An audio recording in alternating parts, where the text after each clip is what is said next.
Então, irmãos, que Deus possa abençoar todos nós, né?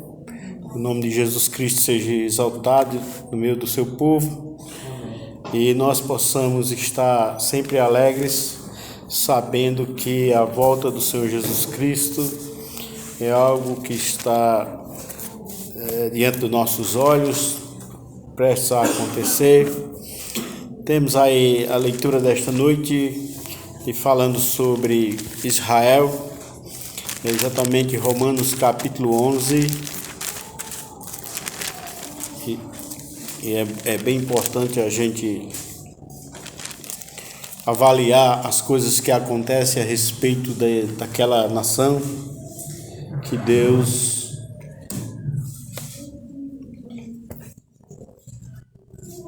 trouxe, né, através do patriarca Abraão.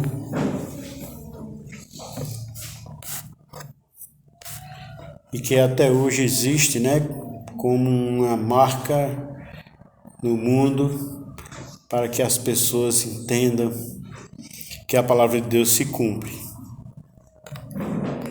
Então, o capítulo 11,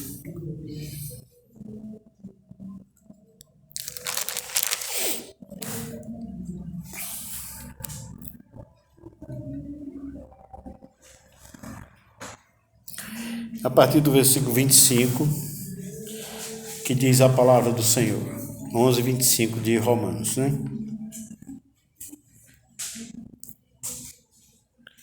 Diz, 11, 25, Romanos.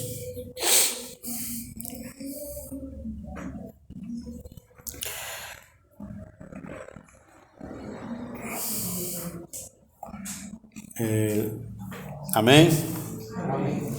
Porque não quero, irmãos, que ignoreis este segredo, para que não presumais de vós mesmos, que o endurecimento veio em parte sobre Israel, até que a plenitude dos gentios haja entrado. E assim todo Israel será salvo, como está escrito: de Sião virá o libertador, e desviará de Jacó as impiedades. E esta será a minha aliança com eles, quando eu tirar os seus pecados.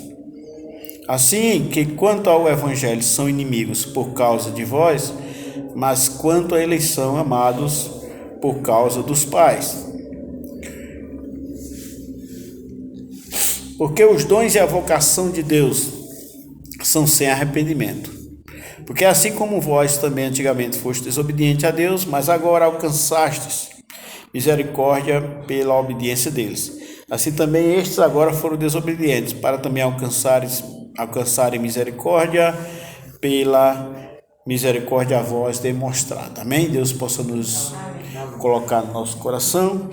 Primeiro ponto aqui, irmãos, é que existe um mistério, um segredo, uma coisa que Paulo está, no momento exato agora, revelando a essa igreja que estava em Roma, aos irmãos que estavam em Roma. Provavelmente havia diversas igrejas em Roma, né? Não apenas uma. E Paulo fala para que eles não pensem alguma coisa deles mesmos, não preservai de vós mesmos, porque é muito comum as pessoas atualmente pensarem nas coisas daquilo que o seu coração está lhe dizendo. A Bíblia diz que o coração é enganoso,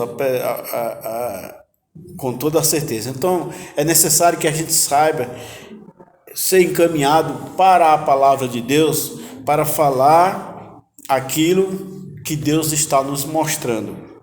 Então, Paulo está revelando esse segredo para que eles não pensassem de si mesmo, porque endurecimento veio em parte sobre Israel, até que a plenitude dos gentios haja entrado. Alguém pergunta, esses acontecimentos em Israel algum cumprimento de profecias? A gente sabe, irmãos, que algumas coisas que acontecem hoje em Israel, alguns grupos tentam encaixar, né? Principalmente os grupos da literatura chamada da meia-noite, eles sempre procuram um acontecimento na nação de Israel encaixar em alguma profecia. E a gente sabe que o retorno de Israel, a fundação do Estado de Israel em 1947, né? 1940, foi exatamente um cumprimento de uma profecia, que Deus disse que eles iriam voltar. Embora que para muitos judeus essa volta se cumpriu várias vezes, como o retorno do cativeiro, mas aí Deus está falando de uma forma mais abrangente.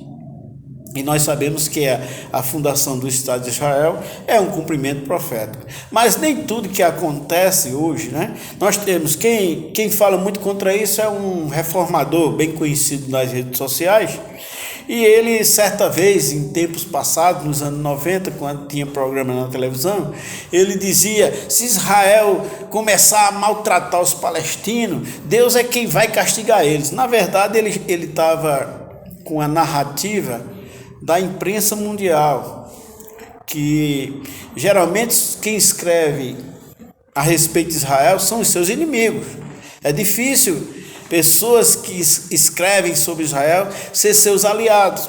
E aí o que os inimigos escrevem é aquilo que lhe convém. E a gente sabe que essas pessoas muitas vezes se apegam à mídia que é contra Israel. A gente sabe que o que está acontecendo hoje lá em Israel, se o Hamas guardar suas armas, a guerra acaba. Se o Hamas parar de lançar os mísseis, o conflito acaba. Agora, se Israel recolher suas armas, ele é destruído, porque eles não vão parar. Mas muitas vezes a mídia procura distorcer os fatos. Nós sabemos que há uma inimizade geral. A gente tem um grupo de antissemitas na história, né? Começou pelo catolicismo. O catolicismo praticou muito antissemitismo, né? Matando muitos judeus, né? Porque eles não criam em Jesus. Mas Jesus não mandou matar ninguém pelo evangelho. Jesus ensinou que seus discípulos iriam morrer pelo evangelho. Depois vieram os muçulmanos, que são inimigos ferrenhos dos judeus, esses que fazem parte do Hamas, né? Os palestinos em geral, têm aquele ódio natural contra o povo de Israel. Aí vem também o comunismo, né? Que é antirreligioso, o nazismo, através de Hitler, que matou 6 milhões, né, de judeus. E existe hoje aqueles que são inimigos de Israel, que são os amilenistas, né? Os amilenistas. Então, o que eu quero dizer com isso? Que os amilenistas não acreditam na promessa que o anjo Gabriel fez a Maria, dizendo: ele dará o trono de Davi, seu pai. Deus lhe dará o trono de Davi, seu pai. Então, o trono de Israel, o trono de Davi, Deus prometeu a Davi: nunca faltará descendente teu que assim assente em teu trono. Mas houve um intervalo. A palavra de Deus preveu esse intervalo. Aqui diz que esse intervalo veio pelo endurecimento. A Bíblia diz: se o endurecimento veio em parte sobre Israel, até que a plenitude dos gentios haja entrado. O que é a plenitude? O complemento dos gentios. Quando o último gentio, que Deus sabe que vai se arrepender, se acontecer agora, né? Alguém fizer um apelo na igreja de Deus, e aí esse último que está na mente de Deus se converter, entrar o complemento dos gentios, se completar o número dos gentios salvos, aí Deus começa agora a tratar na redenção de Israel. Paulo aqui não está exagerando. Ele está dizendo no versículo 26: e assim todo Israel será salvo, como está escrito: de Sião virá o libertador e desviará de Jacó as impiedades. Eu sei que muita gente não crê no que Apocalipse diz, porque o Apocalipse para eles é apenas uma coisa retórica, figurada, eles não entendem. Mas o capítulo 11 do Apocalipse, o momento das duas testemunhas que deram testemunho na cidade que o seu Senhor também foi crucificado, ali, que é Jerusalém. E eles darão testemunho durante 1260 dias, que dá 3 anos e meio. E depois do testemunho, ele será morto, a besta os matará, o anticristo que estará na terra vai fazer guerra contra eles dois, vai matá-los, porque ninguém conseguia matar aqueles homens, até o testemunho deles não ter acabado. Então, lá no capítulo 11 do Apocalipse. E depois do 4º dia, 3 dias e meio, né, o Espírito de vida veio sobre eles, e veio uma voz do céu dizendo: subi cá. Por que 3 dias e meio? Porque o anticristo não queria cometer o mesmo erro de Pilatos. Claro que esse povo vai dizer que Jesus não assustou, que é uma mentira, que os discípulos roubaram o corpo de Jesus. Essa mentira ainda vai existir. E aí a Bíblia diz que as duas testemunhas foi colocado não em sepulcro, mas numa praça assim, para poder ser na praça. Mas depois de 3 dias e meio, quando eles disseram: pronto, 3 dias não ressuscitaram, vamos agora recolher, né? Recolher a filmagem, alguma coisa. Mas os judeus viram eles ressuscitarem e subirem. E a Bíblia diz que houve um grande terremoto e morreram 7.000 homens judeus. Mas os demais deram glória ao Deus dos céus. Então, eu creio que a conversão de Israel, todo Israel será salvo. Aqui está dizendo. Deus vai salvar a nação de Israel, porque eles vão crer no seu Messias, naquele que os seus antepassados rejeitaram. A Bíblia diz, lá em Jeremias: verão aquele a quem transpassaram, e cada um vai lamentar a sua linhagem. Já pensou você lamentando pela sua linhagem? Como hoje nós que temos nossos antepassados, nossos bisavós que não creram em Jesus, e aí é como se a gente lamentasse pelo fato de eles não terem crido. E os judeus irão lamentar o fato de não terem crido em Jesus. E lamentar pelos seus antepassados, porque eles agora verão aqueles a quem traspassaram. Eles agora estarão crendo que eles mataram o príncipe da vida. Todo Israel será salvo, porque de Sião virá o libertador e desviará de Jacó as impiedades. Isso aí nunca pode ser sustentado por um amilenista e por muitos pós-tribulacionistas, que os pós-tribulacionistas também, uma grande parte são antissemitas. Tem o mesmo discurso da mídia internacional, como o reformador que eu falei para vocês. Se Israel não tiver cuidado de começar a maltratar os palestinos, não. Israel tem hospitais que atendem os palestinos feridos, doentes. Agora, do lado da Palestina, não. É o contrário. Então, a gente sabe que há uma passividade aí da mídia, né? Eles procuram estar sempre contra Israel. Mas isso vem do maligno, porque Israel é um testemunho vivo da palavra de Deus. É aquilo que está vivo, além da fé cristã, da Bíblia Sagrada, do Novo Testamento, das igrejas de Deus. Mas diante das nações, Israel é um testemunho vivo do registro das Sagradas Escrituras. E o diabo, por ter esse ódio, ele justamente levantou, né, todos esses grupos que eu citei de antissemitas para procurar destruir Israel.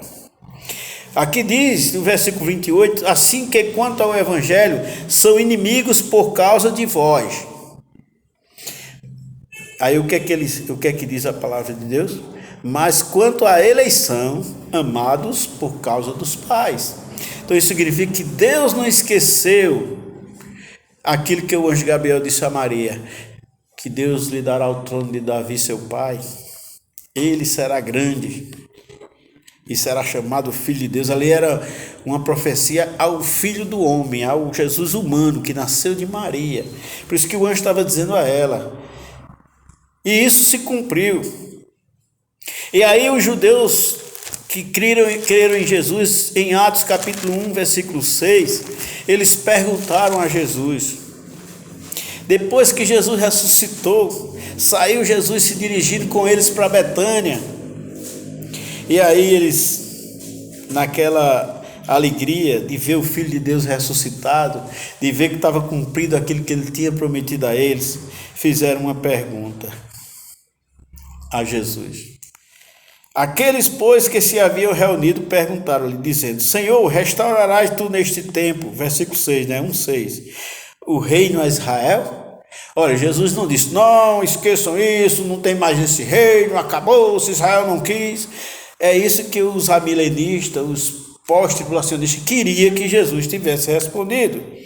Disse-lhe: não vos pertence saber os tempos ou as estações que o Pai estabeleceu pelo seu próprio poder.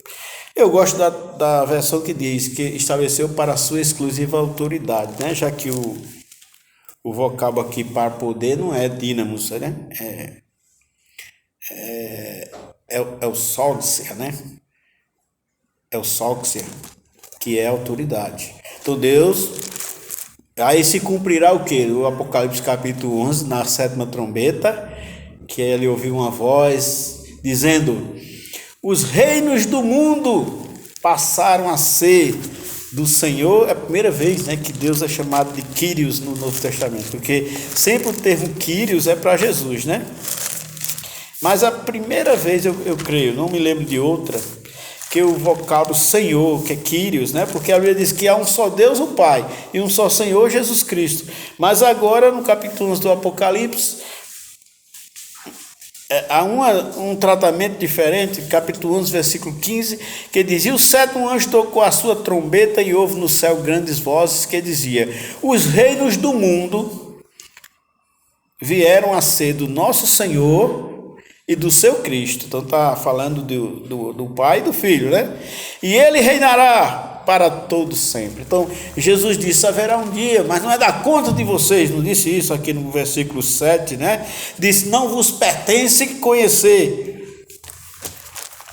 Quer dizer, como dissesse, não é da conta de vocês o dia que Deus resolveu para ele ter a sua exclusiva autoridade. Mas ele não disse: não, esqueçam isso, esse reino não existe, não vai existir, né? É isso que os amilenistas estão pregando por aí, e os pós-tribulacionistas, né?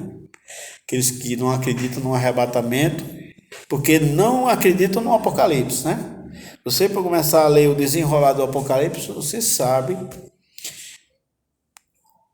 que o arrebatamento tem ocorrido no momento daqueles acontecimentos que João vê no céu, da abertura dos selos. Lucas 21, 24, o próprio Jesus diz, né? Paulo fala da plenitude dos gentios, Jesus fala aqui do tempo dos gentios. Haverá, irmãos, um período, né? O tempo dos gentios estamos vivendo. Ele começou desde a pregação de João até o arrebatamento. É o tempo dos gentios. Alguém pode classificar desde a conversão do primeiro gentio, que foi Cornélio, né? Primeira pessoa que não era judeu que aceitou Cristo foi Cornélio, sem ser um prosélito, né? Na verdade, porque havia os judeus prosélitos, que eram circuncidados e se tornavam judeus. Sabe o que é a circuncisão, que eu já falei aqui, né? E a pessoa se tornava um judeu circuncidando-se. E ele nacionalmente se tornava um judeu. E fazia parte daquele povo. É tanto que quando Pedro entrou na casa de Cornélio, que souberam, a igreja que estava em Jerusalém chamou Pedro a atenção e disse: tu entraste na casa de homens incircuncisos e comeste com eles. Quer dizer, incircuncisos, eram homens que não eram circuncidados. Mas Pedro disse: se vocês soubessem o que aconteceu lá, vocês não iam contestar, porque Deus está aceitando aquele povo agora. Então é o tempo dos gentios. E aqui em Lucas 21, 24, diz: e cairão ao fio da espada. Isso aconteceu, viu, irmão? Lá em Jerusalém, né? E no ano 70, praticamente 37 anos depois que o Senhor Jesus morreu e ressuscitou, né? E cairão ao fio da espada, e para todas as nações serão levados cativos. E Jerusalém será pisada pelos gentios, até que os tempos dos gentios se completem. Então, até que os tempos dos gentios se completem. Eu creio que é a mesma coisa que Paulo está falando da plenitude dos gentios, né? O endurecimento veio em parte a Israel, até que a plenitude dos gentios haja entrado. Aí diz, está vendo aí? Deus agora fechou a porta para os judeus. Não, Deus não fechou a porta para os judeus. Foi o que Deus fez? Virou a fila, não é isso? Ou abriu outra porta.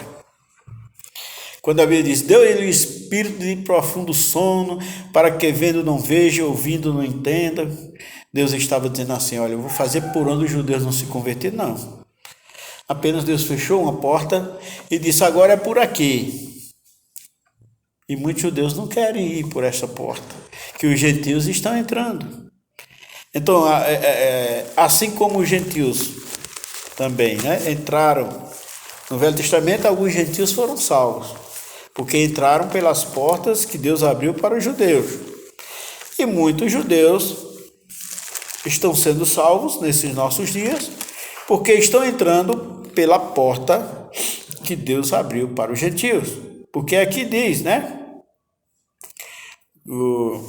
Em Romanos, no versículo 30, né, do capítulo 11, porque assim como vós também antigamente foste desobediente a Deus, mas agora alcançaste misericórdia pela desobediência deles, assim também estes agora foram desobedientes para também alcançarem misericórdia pela misericórdia a vós demonstrada. Então os judeus só serão salvos se concordarem que Deus abriu a porta para os gentios, né? Jamais um judeu salvo em Cristo vai acreditar que gentios não são salvos. Porque para que ele seja salvo, ele tem que entender a mensagem de Deus sobre abrir a porta para nós, né? Para os brasileiros, para os americanos, para os europeus em geral, para todas as nações, para africanos, asiáticos. Deus estava abrindo agora a porta da salvação para os gentios, para todas as nações. Mas você vê que o povo de Israel, Deus não esqueceu, como querem os amilenistas, como querem os pós-tribulacionistas. E não, Israel rejeitou Cristo, agora perderam a chance, não tem mais salvação para eles, né? Até Paulo, no capítulo 11, versículo 1, refuta essa ideia. Porque aqui no capítulo 11, versículo 1 diz, digo, pois, rejeitou Deus o seu povo? De modo nenhum, porque também eu sou israelita, da descendência de Abraão, da tribo de Benjamim. Então, eu sou um benjamita, eu nasci da tribo de Benjamim. Eu sou israelita. Deus não rejeitou o seu povo. Aqueles que aceitar Cristo como Salvador também serão salvos. Agora, como nação, eles rejeitaram Cristo. E Deus abriu a porta para os gentios.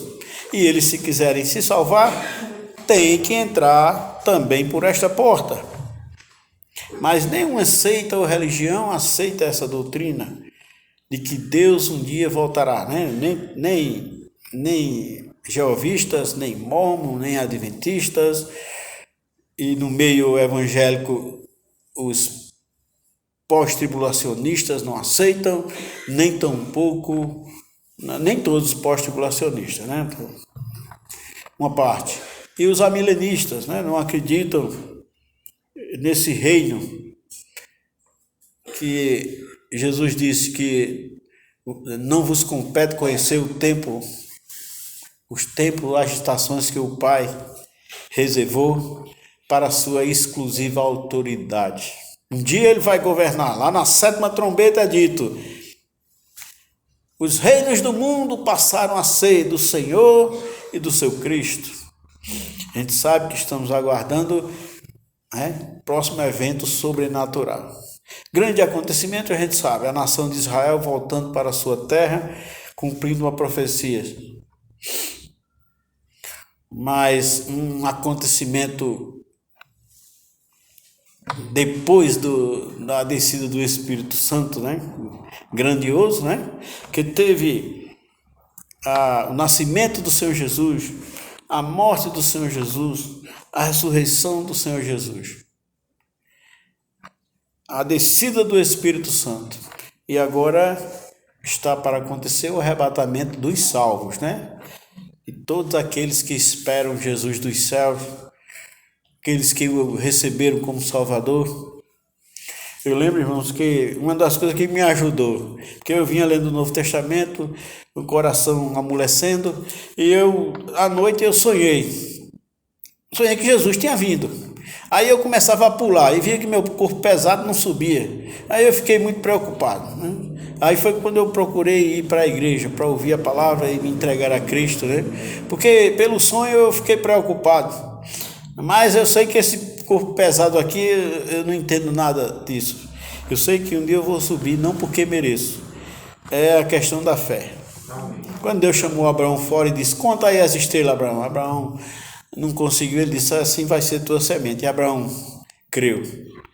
E isso foi considerado como justiça. A nossa justiça, irmãos, está em crer que tudo que Deus nos prometeu, Ele fez e fará. A morte de Cristo, com o seu sangue derramado na cruz, que nos livra de toda culpa, para que possamos estar aptos para entrar no céu, não por merecimento, mas pela sua graça. Deus possa abençoar a todos. Peço aí ao pessoal do YouTube, que dê um like, se inscreva no canal, comente se quiser. Deus possa abençoar a todos.